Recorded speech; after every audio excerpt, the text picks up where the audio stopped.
Hello everyone, my name is Guru Tehanguri और आज हम करने वाले हैं क्लास 12 फिजिकल एजुकेशन के chapter yoga as preventive measure for lifestyle disease के पास्ट 10 इयर्स के मोस्ट इंपॉर्टेंट क्वेश्चंस। ये वीडियो आप सभी के लिए बहुत ज़्यादा इंपॉर्टेंट होने वाली है। इसमें पास्ट ईयर्स के मोस्ट इंपॉर्टेंट क्वेश्चंस हम देखने वाले हैं।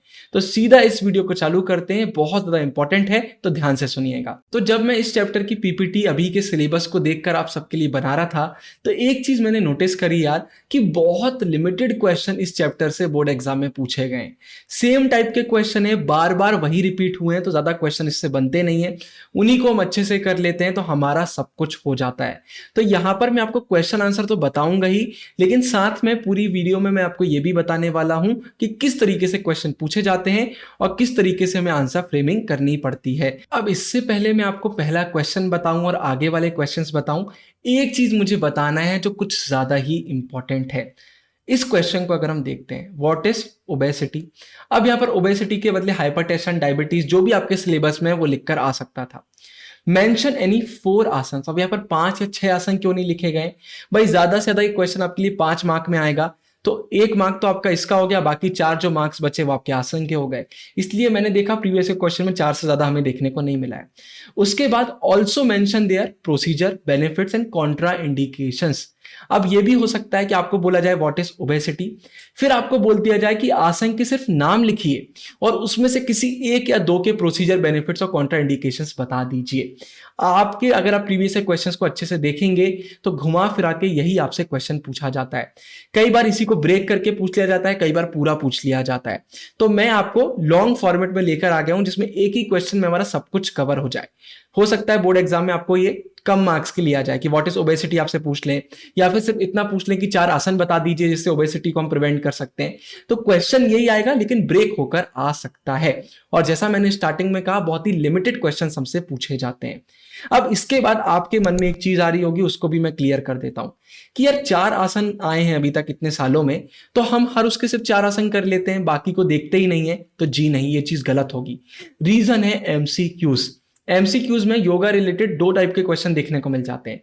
पहला कि आपको आसन का नाम दे दिया जाता है और बोला जाता है कि इससे कौन सी बीमारी प्रिवेंट होती है, या दूसरा हो सकता है आपको लिख दिया जाएगा कि हाइपरटेंशन को कैसे प्रिवेंट कर सकते हैं और 4 आसन के नाम दे दिए जाएंगे, तो आपको मैच करना होगा। तो इसको करने का सिंपल सा तरीका यही है कि हम सिलेबस को अच्छे से देख लें कि हर एक उसके लिए कितने आसन दिए गए और उसको हम कर लें, और हर एक आसन के बारे में थोड़ा बहुत हम पढ़ लें। और उसके बाद हर एक बीमारी के 4 आसन तो मैं आपको बताऊंगा जो इंपॉर्टेंट भी हैं, पहले पीवाईक्यूज में देखने को भी मिले हैं, उनको भी आप कर लेंगे तो आपके लिए बहुत चीजें आसान हो जाएंगी।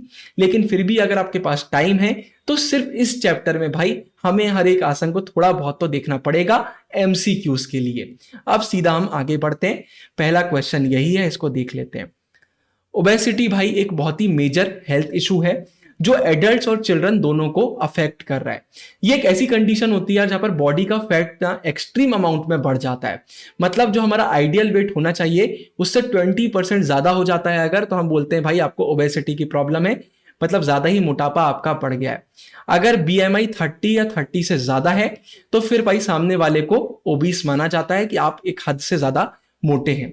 इसके कारण बहुत सारी प्रॉब्लम्स देखने को मिलती हैं, जैसे भाई आपको डायबिटीज होने की चांसेस होती है, hypertension, cardiovascular disease, cancer, respiratory problems और बहुत सारी प्रॉब्लम इसके कारण देखने को मिल सकती हैं। तो एक बहुत ही मेजर ये हेल्थ इशू है। अब इसके बाद हर उसके हम सिम्टम्स भी देखेंगे, कॉजेस भी देखेंगे और प्रिवेंशन भी देखेंगे।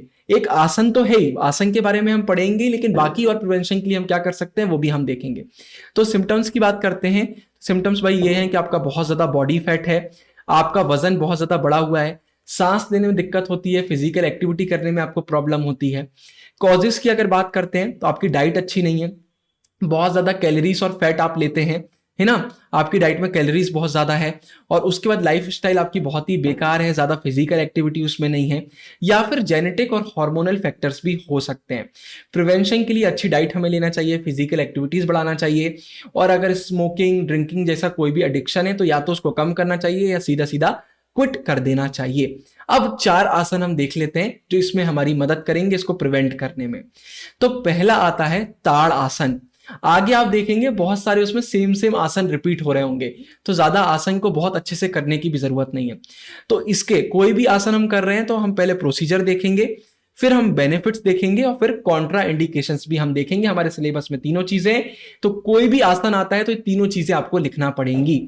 तो इसके प्रोसीजर की बात करते हैं तो सबसे पहले आपको अटेंशन पोजीशन में खड़े होना है। उसके बाद आपको अपने आर्म्स को अपवर्ड लिफ्ट करना है। बाजू में देखिए, आपको मैंने फोटोज डाल दी जिससे सब कुछ एकदम क्लियर समझ में जाएगा।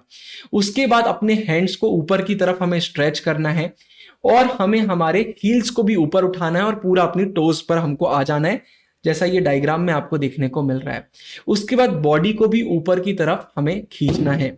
फिर इसके बाद कुछ समय बाद धीरे धीरे हमें सांस छोड़ना है और वापस पुरानी पोजीशन में आ जाना है और 10 से 15 बार इसको रिपीट करना है।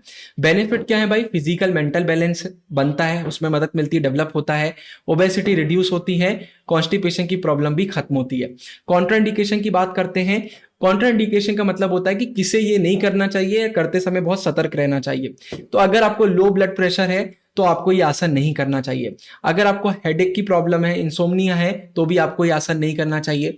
और अगर आपको ब्लड सर्कुलेशन रिलेटेड प्रॉब्लम है, जैसे आपके फॉल्टी वॉल्व्स हैं, तो फिर आपको ये आसन नहीं करना चाहिए। ये कॉन्ट्रा इंडिकेशन इसके आते हैं।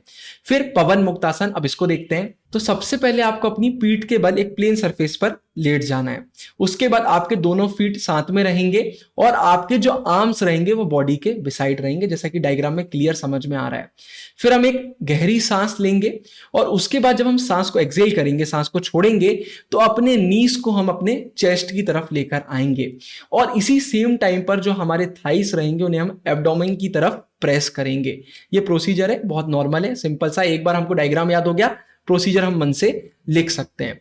उसके बाद देखिए आपके हैंड का कैसा रहेगा। आपके जो हैंड्स रहेंगे वो लेग्स के आस अराउंड जो रहेंगे क्लास्प कर रहे होंगे, जैसा कि इस फोटो में आपको यहां पर देखने को मिल रहा है। उसके बाद इस आसन को आपको होल्ड करके रखना है और नॉर्मल ब्रीदिंग का आपका प्रोसेस चलता रहेगा। जितनी बार आप इनहेल करेंगे, सांस अंदर लेंगे, उतनी बार आपकी ग्रिप जो होगी उसको आप थोड़ा सा हल्का करेंगे, लूज करेंगे। उसके बाद हम एक्सेल करेंगे और इस पोजीशन को धीरे से रिलीज करेंगे। ये हमें कब करना है? जब हम साइड में 3 बार रॉक एंड रोल कर लेंगे, ऐसा थोड़ा थोड़ा साइड में टिल्ट, इस साइड से टिल्ट करेंगे 3 बार। उसके बाद हम एक्सेल करके इस पोजीशन को रिलीज कर देंगे। फिर बेनिफिट्स की बात करते हैं तो भाई लोअर बैक की टेंशन खत्म होती है, पेल्विक एरिया में ब्लड सर्कुलेशन आपका इनहेंस होता है और अगर आपके थाइस में, बटॉक्स में, एब्डोमिनल एरिया में फैट है तो वो भी कम होता है। कॉन्ट्रा इंडिकेशंस की बात करते हैं तो अगर आपको हार्ट प्रॉब्लम्स है, hyper acidity, high blood pressure है, स्लिप डिस्क एक्सेट्रा, हर्निया है, तो आपको इसको अवॉइड करना चाहिए। प्रेग्नेंट वुमेन को अवॉइड करना चाहिए इस आसन को। और अगर आपकी रिसेंटली एब्डोमिनल सर्जरी हुई है तो भी आपको ये आसन नहीं करना चाहिए। फिर अर्ध मत्स्येंद्र आसन को हम देख लेते हैं। इसका प्रोसीजर क्या है, फोटो से आपको बहुत आसानी से क्लियर होगा। सबसे पहले जो आपका लेफ्ट हील रहेगा उसको आप राइट थाई के अंडर रखेंगे। उसके बाद जो आपका राइट लेग रहेगा वो आपके लेफ्ट थाई के ऊपर क्रॉस्ड ओवर रहेगा, ठीक है, जैसा डायग्राम में क्लियर दिया हुआ है। उसके बाद after that hold the right toe, जो आपका राइट टो रहेगा उसको आप लेफ्ट हैंड से होल्ड करेंगे और आपका जो हेड है उसको टर्न करेंगे, ठीक है, and turn your head and back to the right side, जैसा कि यहां पर आपको देखने को मिल रहा है, हमने अपने हेड को टर्न करा हुआ है। उसके बाद इस पोजीशन में हमारा जो ट्रंक है, ये पूरा एरिया है ट्रंक को, उसको भी हम साइडवेज मूव करेंगे जैसा कि डायग्राम में दिया हुआ है। और ये आसन को फिर हम रिवर्स पोजीशन में भी ट्राई करेंगे। तो एक बार इस फोटो को अच्छे से देख लीजिए। फोटो को आपने अच्छे से देख लिया तो आपका सब कुछ हो जाएगा। इस बार आपने सैंपल पेपर में देखा होगा, आपको स्टिक डायग्राम बनाने को भी बोला गया है। तो अगर हमें ये फोटो ही क्लियर नहीं है तो स्टिक डायग्राम वगैरह बनाने में भी हमको प्रॉब्लम हो जाती है। तो पीवाईक्यूज में ये क्वेश्चन वगैरह जो भी जितने आसन मैंने डाले हैं इनमें से कुछ पीवाईक्यूज में बार बार देखने को मिले, वो इंपॉर्टेंट है इसलिए वो मैंने डाल दिए। बेनिफिट्स तो भाई जो गॉल ब्लेडर है, प्रोस्टेट ग्लैंड है, उसको हेल्दी रखता है ये। और स्ट्रेचेबिलिटी है जो बैक मसल्स की, उसे इनहेंस करता है। और जो डाइजेस्टिव एलिमेंट्स हैं जितने भी, उन्हें एलिवेट करने का काम करता है। कॉन्ट्राइंडिकेशन क्या है? विमेन जो 2-3 महीने से प्रेग्नेंट है उन्हें इसे अवॉइड करना चाहिए। अगर कोई ऐसा जैसे पेप्टिक अल्सर है, हर्निया है, हाइपोथायरॉइडिज्म है, तो उन्हें सिर्फ एक्सपर्ट गाइडेंस में इसको परफॉर्म करना चाहिए। और कोई ऐसा इंडिविजुअल है जैसे सियाटिका या फिर स्लिप डिस्क है, उन्हें भी इस आसन से बेनिफिट तो हो सकता है, लेकिन ये आसन करते समय उन्हें बहुत ध्यान देना चाहिए। गड़बड़ हो जाता है कई बार आसन में तो भी दिक्कत हो जाती है।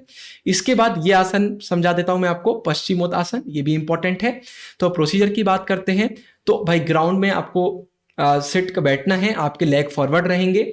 फिर आप अपने टोज, जो आपके फीट के टोज हैं, उन्हें अपनी फिंगर्स के, दोनों हाथों की फिंगर से होल्ड करेंगे और फिर breathe out slowly and try to touch the knees with your forehead. हमारे फोरहेड से हम नीज को टच करने का ट्राई करेंगे और ब्रीद आउट करेंगे उसी समय स्लोली। फिर breathe in slowly and raise your head upwards and come to the prior position, पुरानी पोजीशन में वापस आएंगे सांस लेते समय। 10 से 12 बार हमें इसे करना है। बेनिफिट्स क्या है? गैस ट्रबल है तो उन्हें ये खत्म करता है। ऑसिफिकेशन ऑफ बोन्स, मतलब एबनॉर्मल जो बोन की ग्रोथ हो जाती है उसको प्रिवेंट करता है। कॉन्स्टिपेशन का एक गुड रेमेडी है ये। कॉन्ट्राडिकेशन क्या है भाई? अगर आपका इनलार्ज लिवर है, स्प्लीन आपका इनलार्ज है, या फिर आपको एक्यूट अपेंडिसाइटिस है, तो आपको ये नहीं करना चाहिए, कभी नहीं करना चाहिए। फिर ये अगर आपको आसन में, आपको अगर एज्मा की प्रॉब्लम है या रेस्पिरेटरी डिसीजेस की कोई आपको दिक्कत है, तो आपको ये आसन नहीं करना चाहिए, अवॉइड करना चाहिए। आपको बैक या स्पाइनल की प्रॉब्लम है तो फिर एक्सपर्ट गाइडेंस में हमें इसको करना चाहिए।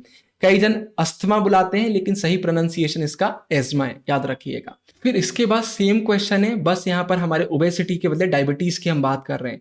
आपको लग रहा होगा सेम क्वेश्चन क्यों है? क्योंकि भाई यही क्वेश्चन पिछले सालों में आए हुए हैं, कुछ भी चेंज नहीं है, मैंने आपको स्टार्टिंग में भी बताया। तो डायबिटीज की बात करते हैं तो एक डेंजरस कंडीशन है जिसके कारण बहुत सारी हेल्थ प्रॉब्लम्स हमें देखने को मिल सकती हैं। ये क्यों होता है भाई? बॉडी में या तो इंसुलिन प्रोड्यूस होना ही बंद हो जाता है, या फिर इनफ नहीं हो पाता है, या फिर बॉडी उसका सही से यूज नहीं कर पाती है, अच्छे से हमारा इंसुलिन का यूज नहीं हो पाता है, जिसके कारण ब्लड में शुगर बिल्डअप होने लग जाती है। अब डायबिटीज की बात करते हैं तो टाइप 1, टाइप 2 की डायबिटीज होती है। टाइप 2 ज्यादा कॉमन है। टाइप 1 में क्या होता है भाई? जो पेंक्रियाज होती हैं वो इंसुलिन प्रोड्यूस करना बंद कर देती हैं, जिसके कारण डेली इंसुलिन के इंजेक्शन लगाने पड़ते हैं ट्रीटमेंट के लिए। और टाइप 2 डायबिटीज में क्या होता है कि बॉडी में इनफ इंसुलिन प्रोड्यूस नहीं हो रहा होता है और उसको सही से यूज भी नहीं कर पा रही होती है बॉडी। सिम्टम्स की बात करते हैं तो बहुत ज्यादा प्यास लगना, भूख लगना, फ्रीक्वेंट यूरिनेशन होना, फटीग आना। कॉजेस की बात करते हैं तो अभी तो हमने बात करा, या तो पैंक्रियाज इंसुलिन प्रोड्यूस करना ही बंद कर देती है, इनसफिशिएंट प्रोड्यूस करती है, या फिर बॉडी उसको इफेक्टिवली यूज नहीं कर पाती है। जेनेटिक इन्वायरमेंटल फैक्टर्स भी होते हैं, ओबेसिटी के कारण भी हो सकता है, अगर फिजिकल एक्टिविटी कोई ज्यादा नहीं कर रहा है तो भी ये प्रॉब्लम देखने को मिलती है। तो प्रिवेंशन के लिए होल ग्रेन्स खाना चाहिए, रेगुलर फिजिकल एक्टिविटी करना चाहिए, ड्रिंक्स, जेली एक्सेट्रा को अवॉइड करना चाहिए। अब हम यहाँ पर आसन देख लेते हैं, जो रिपीट होंगे उनको एक्सप्लेन नहीं करूंगा, जो नहीं होंगे उनको मैं करूंगा। भुजंग आसन बहुत इंपॉर्टेंट है। प्रोसीजर क्या है भाई? इस आसन में जो हमारी बॉडी रहती है वो स्नेक टाइप की उसमें आ जाती है, इसलिए इसको हम भुजंग आसन बोलते हैं। तो इस आसन को परफॉर्म करने के लिए सबसे पहले तो हमें ग्राउंड में उल्टा लेटना है, हमारी बेली ग्राउंड की तरफ होना चाहिए। इसमें जो आपके हैंड्स रहेंगे वो आपके शोल्डर्स के पास रहेंगे और आपके लेग भी एकदम क्लोज रहेंगे एक दूसरे के।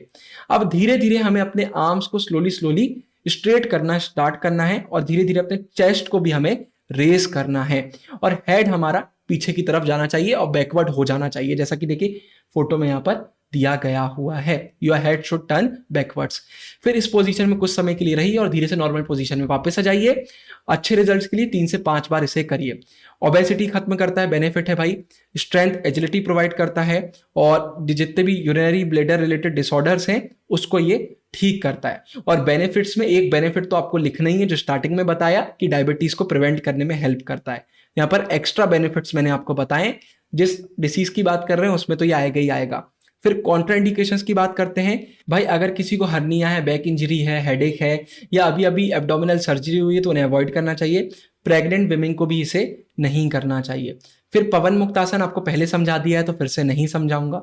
इसका पश्चिमोत्तासन भी आपको समझा दिया है तो इसको भी मैं फिर से नहीं समझाऊंगा। फिर इसके बाद अर्धमत्स्येंद्र आसन, ये भी मैंने आपको समझा दिया है तो इसको भी नहीं समझाऊंगा। ये हमारे सिलेबस में ही यार आसन बहुत बार रिपीट हुए और ये अच्छी चीज है, हमारी मेहनत बच रही है इससे। अगर क्वेश्चन आ जाता है तो हम सेम लिख सकते हैं, कोई भी दिक्कत नहीं होगी। फिर एज्मा की बात कर लेते हैं और क्वेश्चन बिल्कुल सेम रहेगा।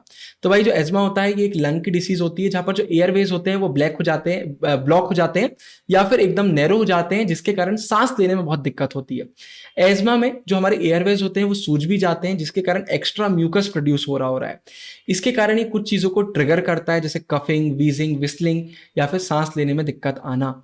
इसके बाद कुछ लोगों के लिए यार इतनी बड़ी दिक्कत नहीं होती, उनको एज्मा की प्रॉब्लम होती है लेकिन वो बहुत ज्यादा नहीं होती है। लेकिन कुछ लोगों में इतनी ज्यादा बढ़ जाती है क्योंकि डेली एक्टिविटीज में भी उनको प्रॉब्लम हो जाती है और कई बार वो लाइफ थ्रेटनिंग एज्मा अटैक की तरफ भी उनको ले जाता है। तो ये सबके लिए है कि भाई अलग अलग तरीके से है, लेकिन ये एक बड़ी प्रॉब्लम है। अब अगर हम एज्मा की बात करते हैं तो ऐसी डिसीज को क्योर तो नहीं करा जा सकता, लेकिन कंट्रोल जरूर करा जा सकता है। सिम्टम क्या है भाई? वीजिंग, शॉर्टनेस ऑफ ब्रेथ या फिर चेस्ट एकदम पेन होना या फिर टाइटनेस। कॉजेस की अगर बात करते हैं तो जेनेटिक फैक्टर्स हो सकते हैं, रेस्पिरेटरी इन्फेक्शन हो सकते हैं, चाइल्डहुड में इलनेस हो सकती है। उसके बाद इन्वायरमेंटल फैक्टर भी हैं, जैसे एयर पोल्यूशन, एलर्जीज हो गई, टोबैको स्मोक वगैरह, तो ये सारे इसके कॉजेस भी आ जाते हैं। फिर इसके बाद अगर हम प्रिवेंशन की बात करते हैं तो रूम, बेडशीट, प्लोज एक्सेट्रा आपकी डस्ट फ्री होना चाहिए। देखिए प्रिवेंशन में दोनों चीज़ें आती हैं। अगर आपको ये है तो उस समय आप इससे बचने के लिए, इसको ठीक करने के लिए क्या कर सकते हैं और पहले से भी क्या कर सकते हैं, तो सब मिलाकर हम प्रिवेंशन की लिस्ट बनाते हैं। आपको अगर एजमा के ट्रिगर्स होते हैं उनको अवॉइड करना चाहिए और प्रॉपर मेडिटेशन लेना चाहिए, ठीक है। और मेडिटेशन भी बहुत ज़रूरी है इसमें। फिर इसमें भी मेडिटेशन में ताड़ासन आ जाएगा, आपको पहले एक्सप्लेन करा हुआ है, भुजंगासन आपको पहले ही एक्सप्लेन करा हुआ है, वक्रासन में आपको बता देता हूँ। सिट डाउन, बैठ जाइए, अपने लेग्स को स्ट्रेट स्ट्रेच करिए।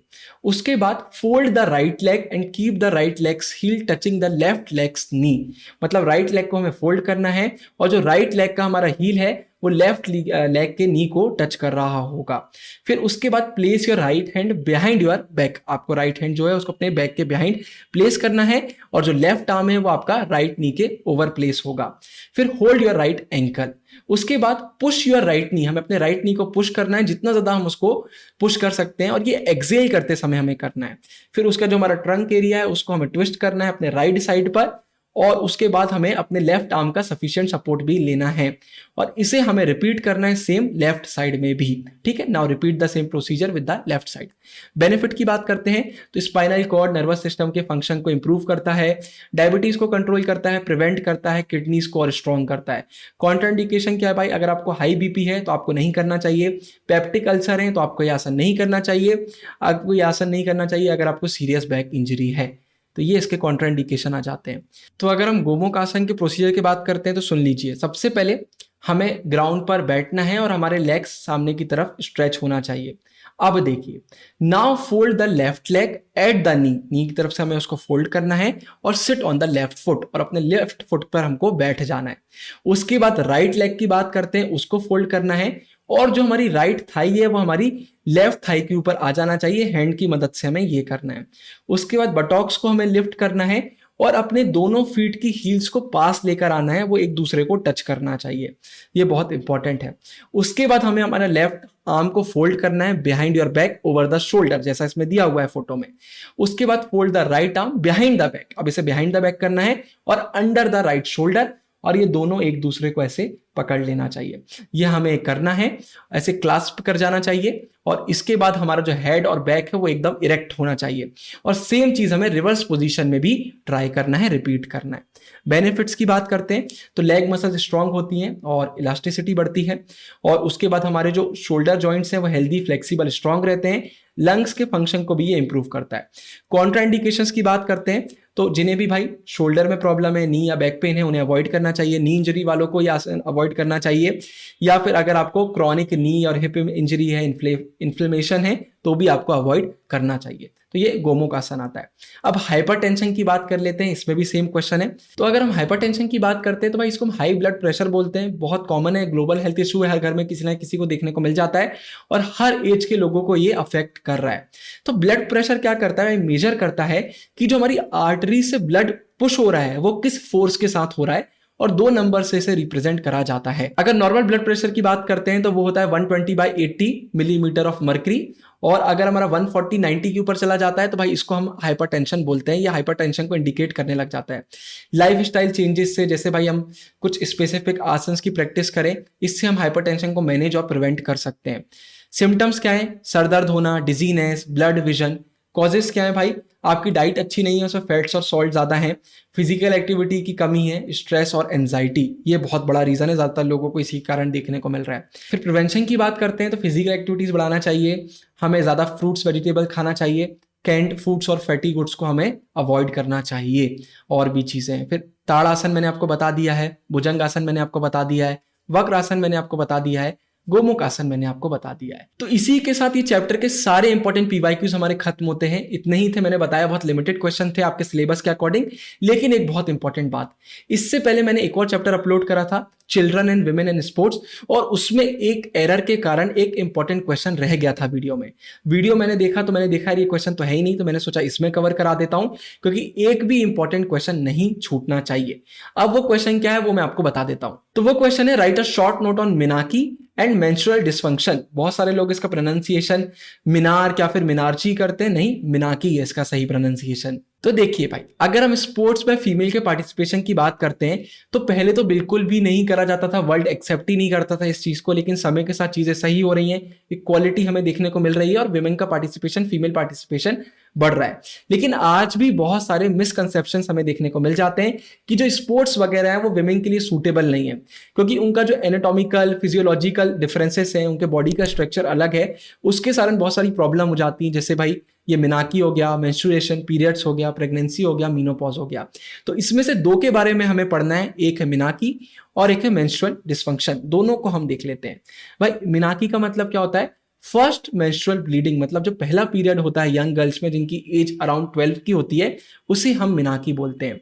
जो विमेन भाई इंटेंसिव स्पोर्ट्स में इंगेज रहती है ना, इंटेंसिव स्पोर्ट्स एक्टिविटीज में इंगेज रहती हैं, उनका कई बार देखने को मिलता है कि ये मिनाकी डिले हो जाता है, मतलब पहला पीरियड डिले हो जाता है, और अमीनोरिया की प्रॉब्लम भी कई बार देखने को मिल जाती है क्योंकि फिजियोलॉजिकल स्ट्रेस बहुत ज्यादा होता है। लेकिन अगर हम डिलेड मिनाकी की बात करते हैं ना, तो कई बार इसका एडवांटेज भी होता है। जैसे जिम्नास्टिक्स वगैरह में अगर ये नहीं होता है, डिले हो जाता है, तो प्रॉफिट मिलता है। लेकिन कुछ ऐसे स्पोर्ट्स होते हैं जैसे स्विमिंग हो गया, रोइंग हो गया, यहां पर अगर वो पहले हो जाता है तो प्रॉफिट होता है, क्योंकि होने से एडिपोज टिश्यू इंक्रीज हो जाता है। तो हर स्पोर्ट में किसी में बेनिफिट है, किसी में नहीं है, तो ये है। लेकिन हमें मेन देखना था भाई मिनाकी का मतलब क्या होता है, तो वो मैंने आपको बता दिया। क्या पहली पीरियड की जो ब्लीडिंग होती है उसको हम मिनाकी बोलते हैं। फिर इसके बाद अगर हम मेंस्ट्रुअल डिसफंक्शन की बात करते हैं, तो जो विमेंस की मेंस्ट्रुअल साइकिल होती है उस वो अगर इरेगुलर है या एबनॉर्मल उसमें कुछ हो रहा है, तो उसे हम बोलते हैं मेंस्ट्रुअल डिसफंक्शन। इसमें बहुत बार हमें एबनॉर्मल ब्लीडिंग देखने को मिलती है, इसमें इसको इंक्लूड करा जाता है। जो विमेन एथलीट्स होती हैं उन्हें ये प्रॉब्लम ज्यादा देखने को मिलती है, अगर हम नॉन एथलीट विमेन से कंपेयर करते हैं। उनके में हमें देखने को मिलेगा कि जो ये मेंस्ट्रुअल साइकिल है इसमें इरेगुलरिटीज हमें देखने को मिलेंगी और ये कुछ ना कुछ प्रॉब्लम होने लगती है, इसलिए ये हमें मेंस्ट्रुअल डिसफंक्शन एथलीट्स लोगों में ज्यादा देखने को मिल जाता है विमेन में। फिर अगर हम नॉर्मल मेंस्ट्रुअल साइकिल की बात करते हैं तो वो लास्ट करती है 21 से 35 डेज, पूरी साइकिल की बात कर रहे हैं। और अगर हम ब्लड फ्लो की बात करते हैं तो वो 2 से लेके 7 डेज तक लास्ट करता है। तो ये हमारा मेंस्ट्रुअल डिसफंक्शन का आ जाता है, दोनों इंपॉर्टेंट है। और इसी के साथ ये वीडियो हमारी कंप्लीट होती है। डिस्क्रिप्शन जरूर से चेक करिएगा, जितने भी इंपॉर्टेंट लिंक्स हैं वो आपको डिस्क्रिप्शन में मिल जाएंगे। सारे चैप्टर की इंपॉर्टेंट क्वेश्चन वीडियोस बना रहे हैं और मुझ पर विश्वास करिए, ये इंपॉर्टेंट क्वेश्चन सीरीज आप सभी के लिए बहुत ज्यादा इंपॉर्टेंट है। तो अपने दोस्तों के साथ भी इस वीडियो को शेयर करिए, लाइक भी करिए। बाकी मैं मिलता हूँ आने वाली वीडियोस में।